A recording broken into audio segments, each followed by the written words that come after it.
Hey everybody, I'm Alex Blue, and this is All Number Ones, Episode 2. So if you guys didn't see the first episode yet, on this I will read first issues of different series, show you guys what those books were, and review each one of them. So let's get right into it. So starting off with the first book, we have The Fury of Firestorm, the Nuclear Man, number 1. Action-packed first issue. So beautiful cover on this, by the way. I absolutely love this cover. So Firestorm is a character that I've liked for quite some time, and I've had a bunch of other issues of this series that I have read, and I was able to finally get number 1. It was a birthday gift, I think, from Novamed 1966. It's either that or either birthday or Christmas, but nonetheless, it was a gift, so I finally got number 1. Very excited to read this for a while, and for this series, I finally got into it. So this issue is really good. I think it tells his origin and his backstory really well. I also think Firestorm is great in this, being Ronnie Raymond and Professor Stein. Both of them shows off their characters pretty well in this also. And it gives you kind of a backstory on some of their villains also, which I liked a lot. And in general, this issue was pretty fun and kind of a cool aspect of like a young hero like Firestorm is, or at least the Ronnie Raymond part. And I thought it was just fun and interesting. And it also has a origin of the villain in this, the Black Bison. So that was pretty cool. So he shows up in this, and it kind of ends off setting up more fights between them, I'm assuming. But yeah, this is a really cool issue, and I really like this one a lot. I absolutely love Firestorm as a character, as I have for a while. So yeah, highly recommend this one if you guys get a chance on that one. All right, next up, I read Terror Inc. number 1. So this one I've been actually excited to read for a while. Now, I'm going to be completely honest with you guys. While I think this series will still be interesting to me, I didn't really dig the first issue that much. For some reason, I don't know, I feel like it kind of moves slow maybe. And even though I think it's a cool concept for a character, so far I just didn't find the character or the story that interesting. Now, I do have more issues of it, and I want to get the last issue of it that I don't already have.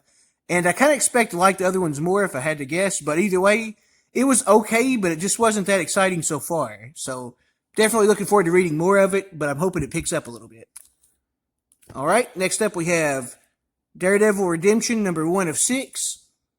This was pretty fun because we get Daredevil basically acting like a detective and, of course, a lawyer, which he actually is, in this trying to figure out if this young kid, or teenager, I guess, if he really did kill this little kid that they're looking into, or if he's, or if he's being framed or something weird's happening. You don't really know the answer in this one either, which I actually like. It kind of makes you really hooked to see what the actual case is. But yeah, he's hired to be a lawyer there, and he also does some interesting stuff at the beginning of it. Some stuff as Daredevil. And yeah, he's trying to look into it and figure out what it is. I kind of like the mystery aspect of this, honestly. And it's just a good and interesting, so far, Daredevil story that I really am into. So yeah, I really want to pick up the other issues of that and read more of it. All right, next up we had the New 52 number 1. The New 52 Dow H number 1, rather. So this is Dow H for Hero, like the newer series of it. And I know that the old ones of this was kind of a lot more colorful and kind of whimsical and kind of, like more traditional superhero stuff. But honestly, I still like this one for what it was so far, because it's kind of interesting for one, because you get a protagonist, which is like an overweight, unhealthy guy. You don't usually get to see that very often. So I thought that was kind of an interesting choice. And it's more of like almost like a horror story version of it, because he gets all these weird, monstrous, like dark characters, which I understand if it would turn some people off from that, knowing what the old ones were. But I actually like this. So far, honestly. I kind of like the horror element of it and the creepier characters and stuff. I'm not going to say I was in love with it, but I thought it was pretty good, and I liked it, honestly, so far. I am actually interested in reading more to see how it turns out and see if I continue to dig it as much as I did this one, which I thought was pretty good. All right, and then last but not least, I read Ant-Man and the Wasp, Living Legends, number 1. So this one was pretty great, I have to say. Pretty much, Scott Lang meets up with the original Wasp, and they both have to go to this other world to try to save this people that they had helped in the past, or the original, or Hank Pym anyways, and she had both helped in the past. But Scott Lang is dragged into this as well, going to help her out.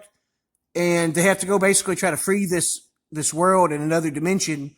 The good guys from this, like, basically a warlord type of guy that regained power during Hank Pym's absence, basically. So yeah, they have to go and try to go on a mission and stop those guys and free the people and help them regain control of their land, essentially. And yeah, this is really cool. I like it. It really showcases Ant-Man and the Wasp really well here. And it's kind of a fun and inventive type of thing that you'd want from Ant-Man and the Wasp, I think. So yeah, I really like this one a lot, honestly. It and Firestorm is probably my favorite too. Maybe, although I like that Daredevil one a lot as well. But in general, honestly, most of the books I did like pretty decently. And I had fun reading them for sure. Thank you guys so much for watching. I'm Alex Blue. See you later.